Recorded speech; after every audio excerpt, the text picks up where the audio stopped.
Hey, you're listening to episode number 152 of the Keto Diet Podcast, and today we're chatting about shifting to eating meat, challenges with eating meat, the secrets behind the food industry, and how food affects individuals.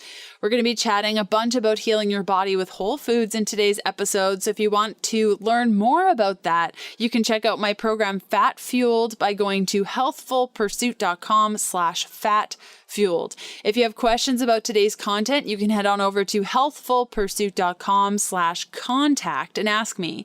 And you can catch up on previous podcast episodes and notes from today's show by going to ketodietpodcast.com. Okay, I got a couple of cool things to share with you today, and that is that my second paperback, the Keto Diet Cookbook, has been out for 33 days, and I'm hoping that you have a copy. And if you do have a copy, please take a moment to go to ketodietbook.com/review and leave your review of the book. It only takes about 1.3 seconds to leave a star rating and write a little something, and it really helps me get my book in the hands of other people to find that book, and also to give me the feedback I need when I'm writing new books. Again, that's ketodietbook.com/review. And thank you so much for just carving out a little bit of time. It helps more than you know. The second awesome thing is that I'm giving away a bunch of keto goodies until June 16th. In order to be entered to win, all you got to do is, if you have the Keto Diet Cookbook and you're making recipes with it, or you have a selfie of yourself with the book or pictures of the pages, just use the hashtag #TheKetoDiet when you share on any social media platform, and you'll be entered to win avocado oil mayo, which you can use on pork rinds, obvi, ranch dressing, collagen, liver capsules, the list goes on. So again, that's the Keto Diet hashtag. That's all you got to do, and you're entered to win. Okay, let's do this thing.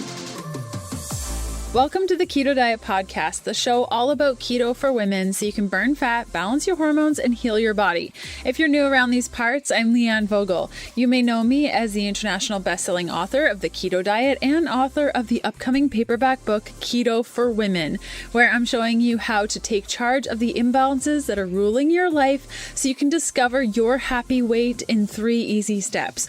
Or you may know me as the nutritionist that likes dipping pork rinds in avocado oil mayo. I'm so glad you're here with me today, and thanks so much for listening.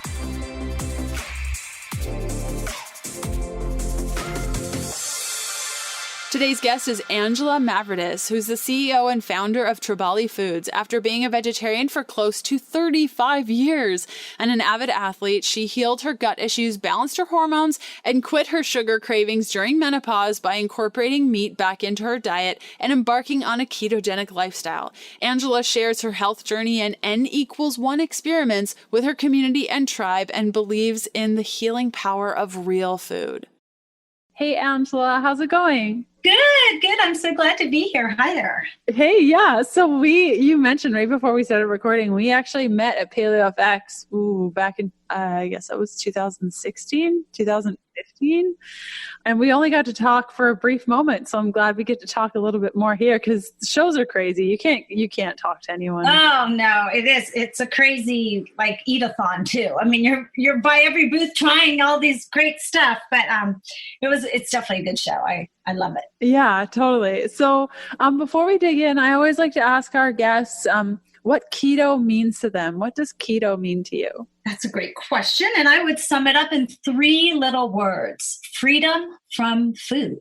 And what I mean by that is I just don't feel like I have those shackles of the battle that always goes on in your mind of, should I eat this? Should I not?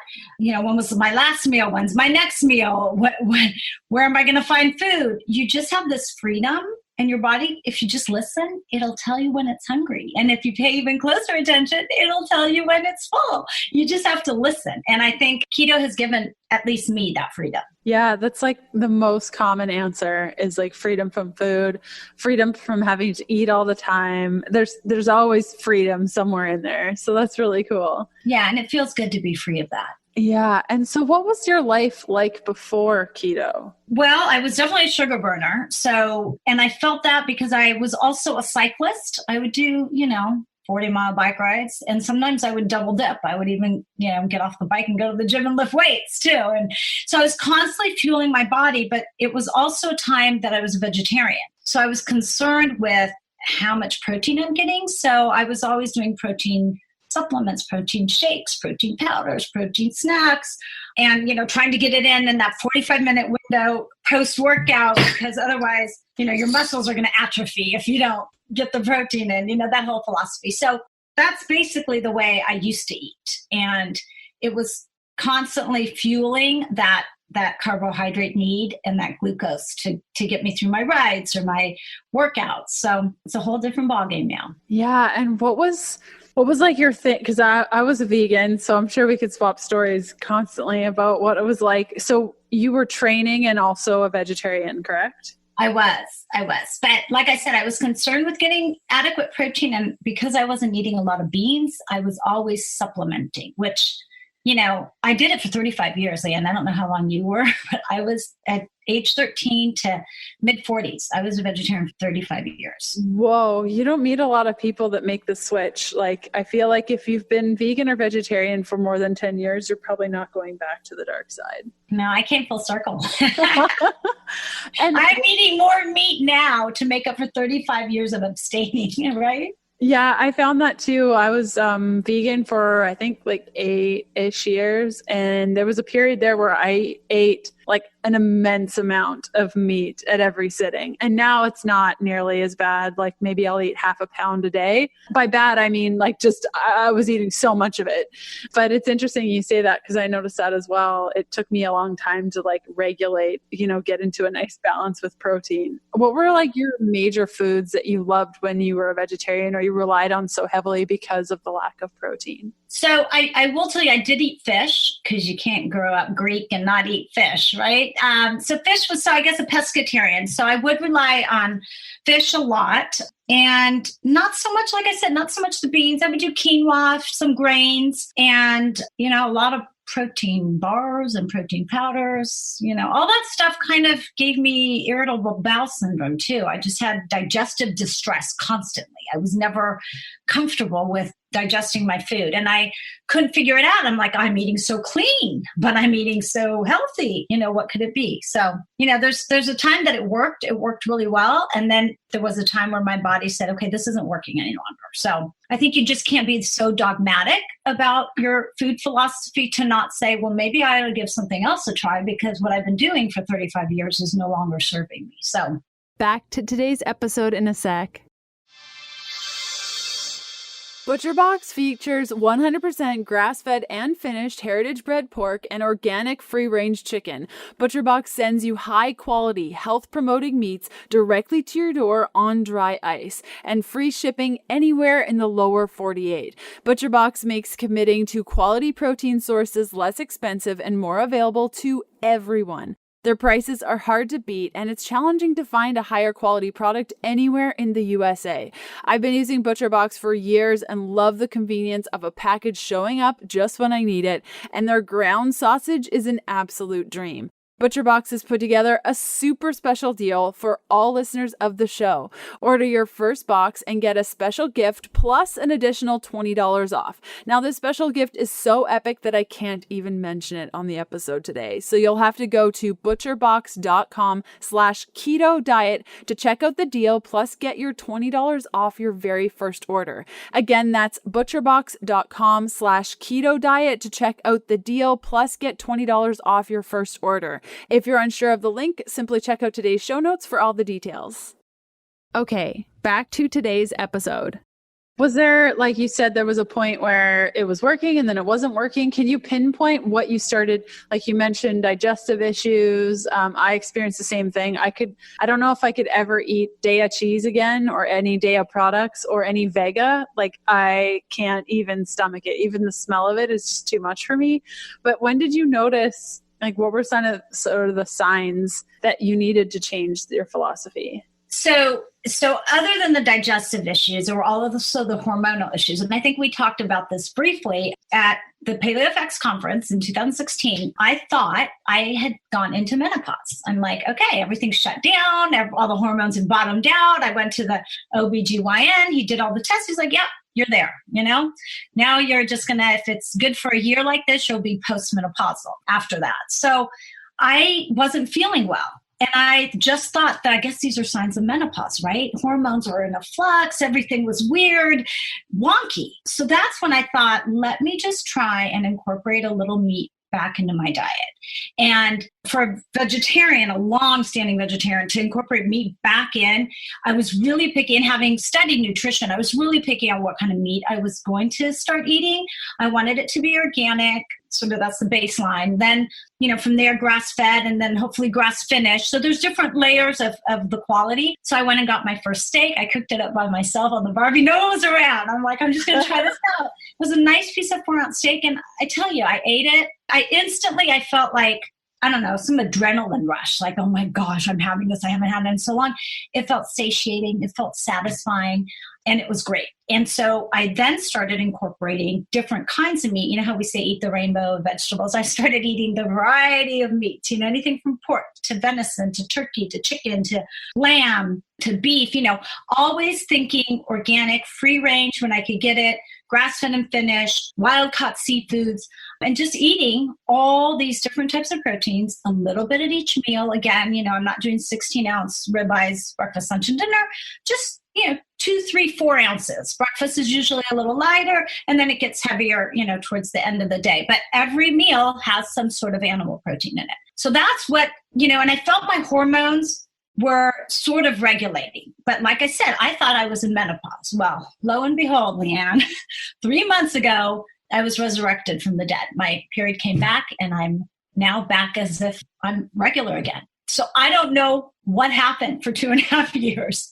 It's sort of unexplainable. Like I said, I just resurrected back up again. So something about eating this way has regulated everything and brought me back to life, I guess. That's so interesting. I'd be really interested to see what your hormone panel is displaying to kind of understand. To figure it out. I'm just running a test actually next week, so I'll know. But it's weird. I mean, how could you go bottom out, flatline for 2.5 years, and then all of a sudden you're back in business? A lot of women report when they go keto that they have been in menopause for, I met a lady that was in perimenopause 5 years, just dipped into menopause and then got her period back totally regular every 28 days. And she was angry at me. And I was like, no, I swear this is a really good thing. So yeah, I mean, eating meat and combining it with a keto lifestyle and keto way of eating has now, like I said, all of a sudden, I'm no longer in menopause, so scratch that. I hope you're totally digging this episode. I love putting these together every week, and I hope you're getting something out of it. I love seeing where you're listening from. So next time you're listening, or even right now, take a picture of yourself watching the show or a screenshot of your favorite episode and tag me on Instagram at Healthful Pursuit. And if social isn't your thing, that's totally fine. Just jump on your favorite podcast player and leave a review for the show. Okay, back to the good stuff.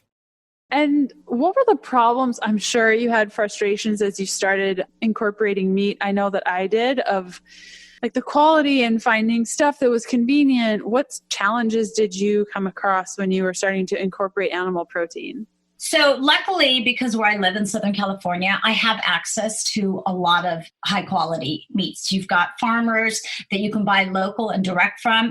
There's also, now there's also companies that deliver right to your door. So it's easy to find it. Yes, you do have to spend a little bit more, but part of me is of that philosophy. I'd rather invest in my nutrition and not pay medical bills than, chintz on the nutrient density of food and then have problems later. Because I really do feel that food is medicine, and there is a connection of what goes into your body or onto your body and how you're going to feel and thrive and perform. So I've just made that distinction. And like I said, I have found it easy, but part of my challenge too is time and convenience. So I would do a lot of, I've got 3 little kids and I'm a single mom. I would do a lot of convenience food that I would freeze, make on Sunday and freeze it and then pull it out when I needed it. And we're a burger family. We've grown up on burgers, and that's kind of how the impetus came to, let's just make little lamb burgers and pork burgers and salmon burgers and beef burgers and blah, blah, blah, and different flavor profiles. And I would combine them and stick them in the freezer.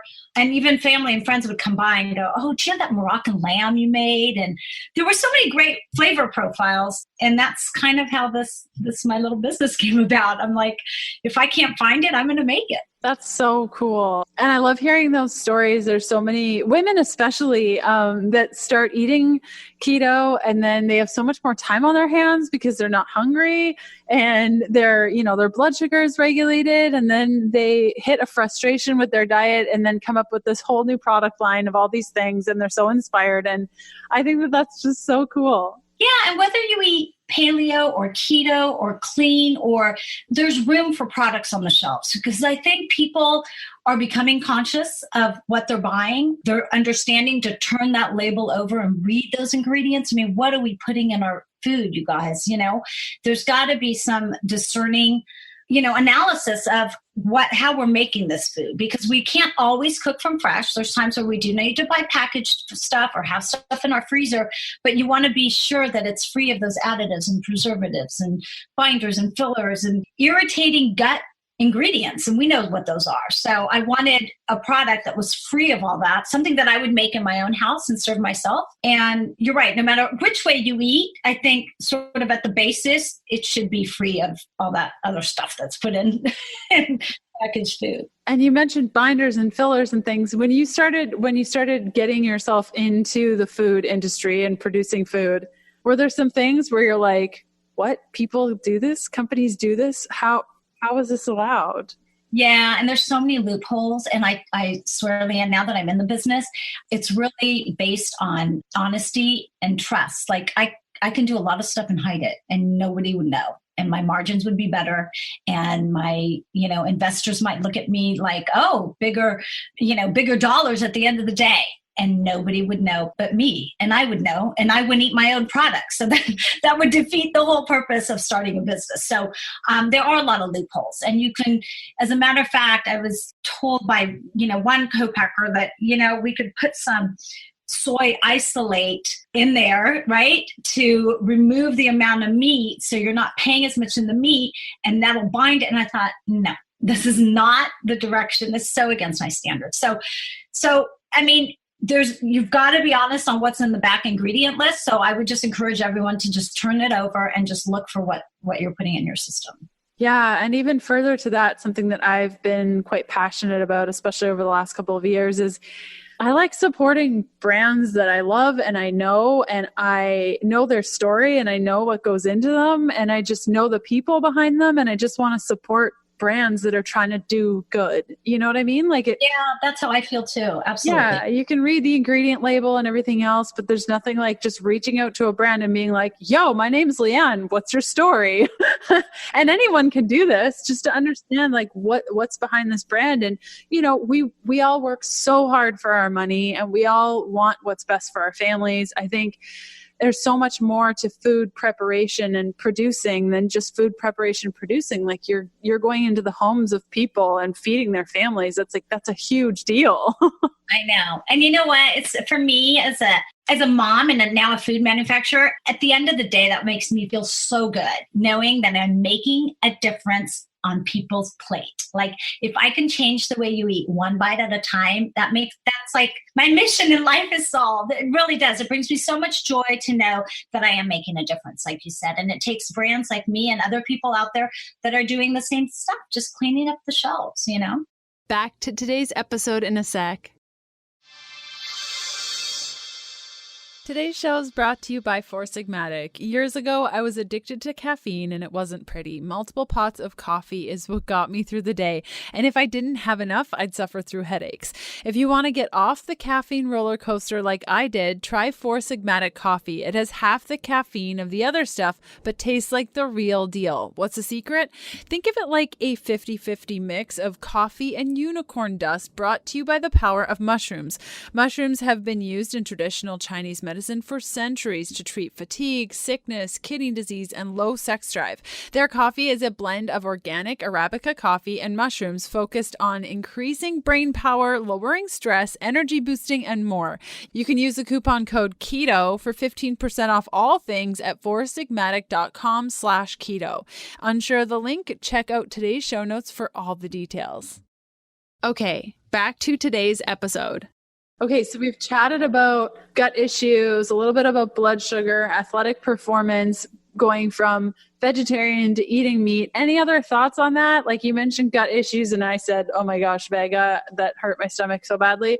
But are there any other changes you've noticed eating meat now and switching over from not eating so much meat? I will tell you, I had to incorporate it in back slowly. I don't know if I had the digestive enzymes to digest it properly. So I still was kind of battling a few tummy troubles, if you will. And then as I incorporate it more and more, now it's like 2.5 years I've been eating meat again and I'm completely fine.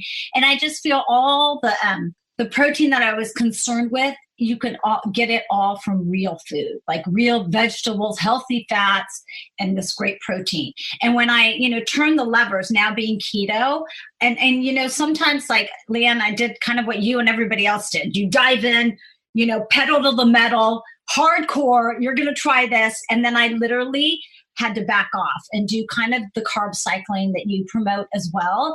Because now that I'm my period again, there's weeks in that month that I'm progesterone dominant or I'm, estrogen dominant. And I just have to know, and that's where you really have to kind of be in tune with your body to know when to incorporate a little bit more carbohydrates in to get you through that workout or to get your energy up or to get you through that day.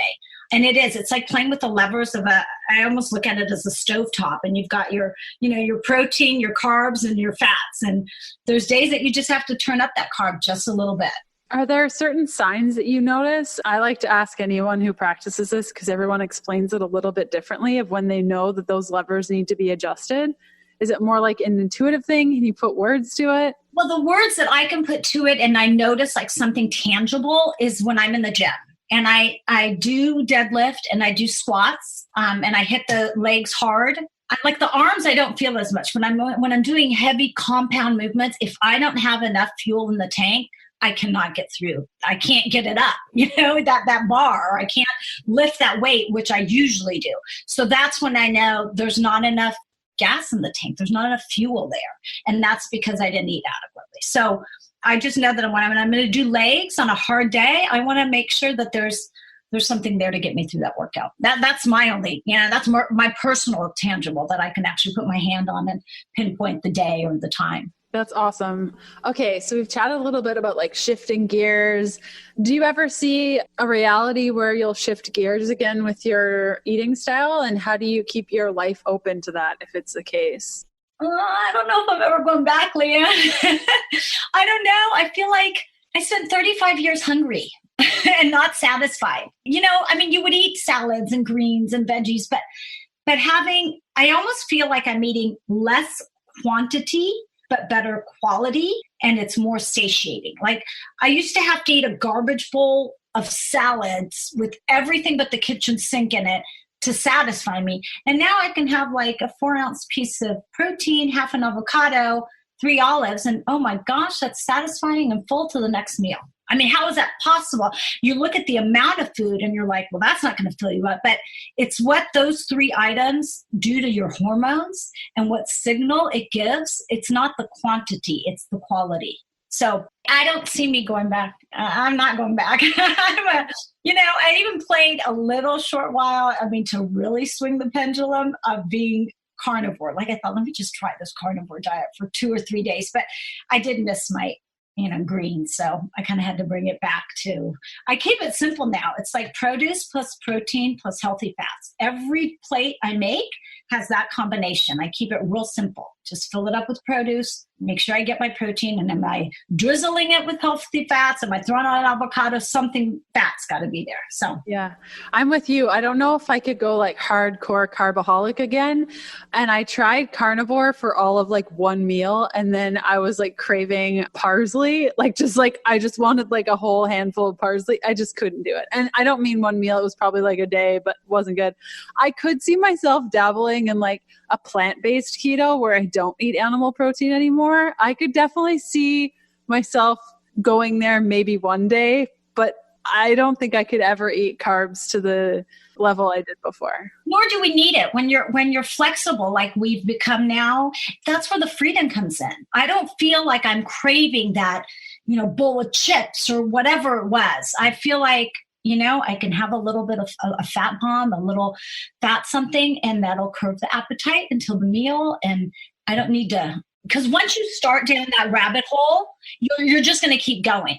Once you start it, you start like carbing up, and if I do feel like I need some carbs, they're always in the form of like maybe root vegetables, that kind of stuff, not garbage, like Jimmy Moore says. Garbage. I love that. Your N=1 experiments. Do you want to chat a little bit about that and kind of what you've learned?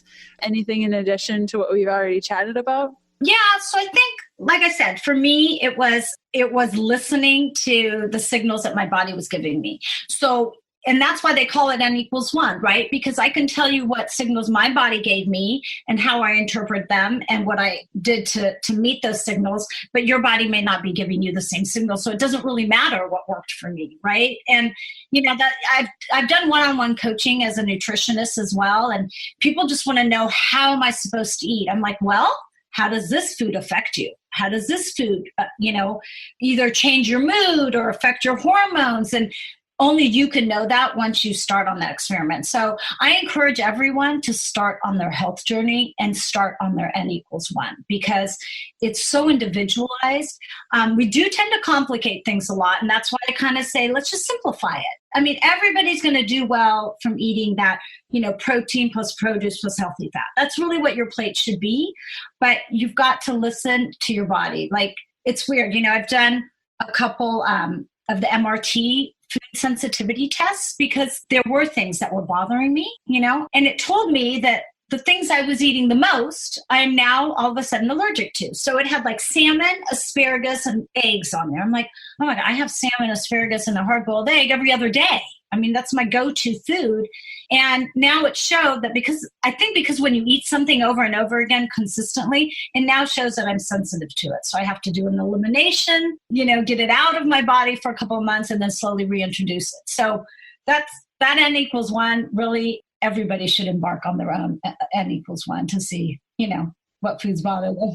Yeah. And just like conscious living, I think N=1 allows you to just be conscious to the choices you're making, how they influence the results you experience. And it's just an overall good, I've never called it N=1, I think because it feels like not too sciencey, but just like too restrictive. But I would say I'm a pretty intuitive person that's always asking myself, how did this go? How did that go? What if I try this?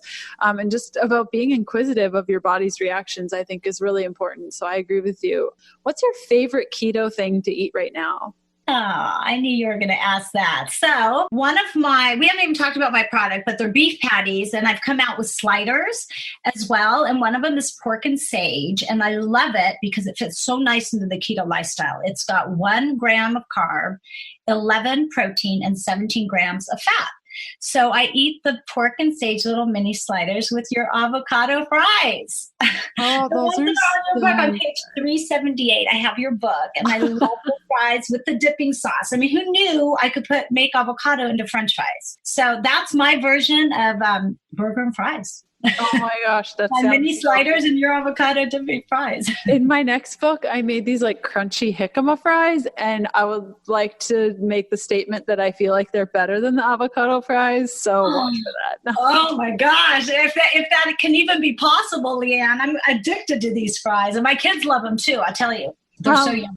That's awesome. That's so good to hear. That makes my heart really warm because like I don't have a food product, but I like to think that there's families everywhere making my recipes, and that makes me really happy too. What do you feel like is missing in the keto space right now for women?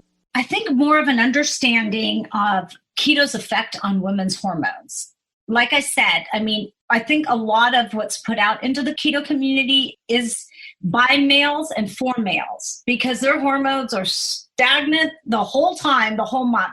And we're not. We're like this, right? And each person is at a different roller coaster level. And I think knowing how to keto around those hormonal shifts, I would love to see more information on that. And I think, that needs to come from people like you and me and women that have experienced their cycles and their monthly cycle on keto. So let's chat a little bit about Tribali and where people can find you and what products are your favorite.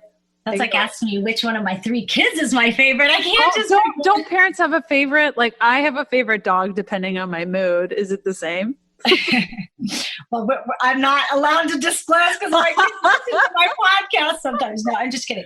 So my company's Tribali Foods. And like I said, I came up with these products because of my health journey, and lo and behold, there's more people that eat like us out there in the world. So they're really the bunless burger. They're the burger made into various flavor profiles. I've got the Mediterranean beef, the umami beef, a chipotle chicken, and we just came out with my favorite, I will say, the Thai turkey. It is, it's got ginger and scallions and a little coconut aminos, and all of them are Whole30 approved and paleo certified and non-GMO project verified and organic and grass-fed and finished and free range. So it's sort of as clean as you could get and as best quality as I could source. I also have the sliders that I told you about, the chicken and apple and the pork and sage, and I'm going to send you a box of everything so you can give them a try finally. And you can find me at tribalifoods.com. Also Instagram, we're very active there. I've got a lot of people like cooking it up and showing what they're making. And that's Tribali Foods. And we are sold in Whole Foods, in Target, Super Targets nationally, Walmart. We just launched into Walmart. Wow, that's so big. I know. And we're down where you are right now. So you should be able to find us around your area as well, because we're all across the U.S. And we're growing. And I'm a one-woman show over here, but I wear many hats and it's a fun journey. And like I said, at the end of the day, I feel like I'm making a difference in people's lives, and that gives me the warm and fuzzies. So. Yes. And there's nothing like supporting an individual who's as passionate as you with a product that they love. So thank you so much for making it and sharing your story with all of us today and for coming on the show. Okay. Thanks so much, Leanne. Thanks for having me.